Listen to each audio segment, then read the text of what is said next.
नमस्कार मंडळी, परत एकदा आपल्या सर्वांचं मनपूर्वक स्वागत आहे माझ्या चॅनलमध्ये। सो आज आपण बनवणार आहोत राणी फिश फ्राय। सो आधीच मी मच्छी मार्केटमधून आणून स्वच्छ साफ करून क्लीन करून कट करून घेतलेली आहे। सो फ्रायसाठी अशा प्रकारे यावर आपण कट्स लावून घेतलेले आहेत। आता आपण यामध्ये कोकमचा आगळ घालूयात।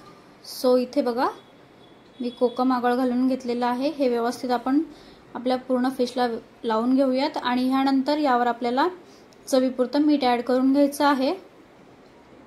सो टेस्ट अकॉर्डिंग इथे आपण आता सॉल्ट ऍड करतोय आणि हे देखील व्यवस्थित आपल्या फिशला आपण कोट करून घेऊयात। राणी मच्छी ही ना फ्राय करून खूप छान लागते, हिची चव खूप अप्रतिम असते। सो जर तुम्ही कधी खाल्ली नसेल तर ही ट्राय नक्की करा तुम्ही।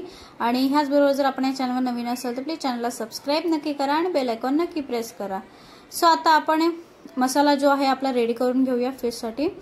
तर इथे मी घरगुती लाल तिखट घेतलेले आहे 2 चमचे, गरम मसाला आणि हळद घेतलेली आहे, त्याचबरोबर आलं लसणाची रेडीमेड पेस्ट घेतलेली आहे। जर तुम्ही बॅचलर असाल तर कोणतीही पेस्ट न तयार करता तुम्ही झटपट ही रेसिपी बनवू शकता। इथे सगळं आपल्याला जे आहे रेडीमेड लागणार आहे, यामध्ये आपण कोणतेही वाटण ऍड केलेलं नाहीये। सो इथे बघा आता मस्तपैकी थोडं थोडं पाणी घालून मी इथे मसाल्याचं जे मिश्रण आहे तयार केलेलं आहे। आता हे आपल्याला आपल्या मच्छीला लावून घ्यायचं आहे। तर आता हा बाजूला ठेवूयात आणि आपल्या फिशला आपण व्यवस्थित मसाल्यामध्ये कोट करून घेऊयात। तर एक एक करून व्यवस्थित आपल्याला मच्छीला मसाला कोट करून घ्यायचा आहे। आणि अशाच प्रकारे तुम्ही कोणतीही फिश आहे ती फ्राय करू शकता, कारण की झटपट रेसिपी आहे, याला वेळ लागत नाही।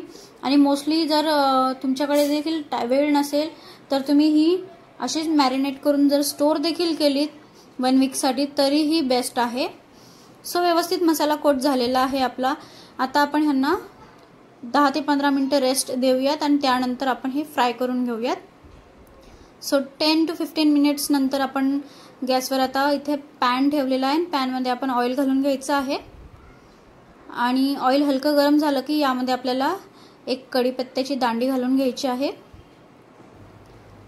सो इथे आता मी ही कढीपत्त्याची दांडी इथे घालून घेते। तुम्ही कढीपत्त्याचे लीव्स असे काढून फोडणीला जसं तडक्याला टाकतो तसं टाकलं तरीही चालेल। आणि एक एक करून आपली फिश आहे ती इथे फ्राय करायला टाकायची आहे आपल्याला।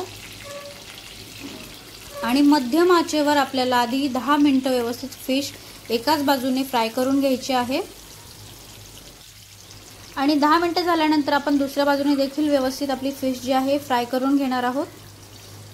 सो आता इथे बघा मी सगळ्या फिश व्यवस्थित ऍडजस्ट करून इथे फ्राय करायला टाकलेल्या आहेत।